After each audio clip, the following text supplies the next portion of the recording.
Painting for 28 years, and I love color. As you can see, this is one of my paintings of the skyline of Toronto, and I like to use pop colors because it makes me happy.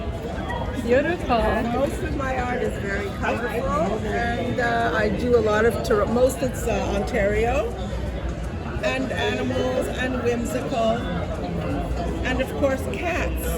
Yes. We do cats because I have a cat. Let's go. Long enough.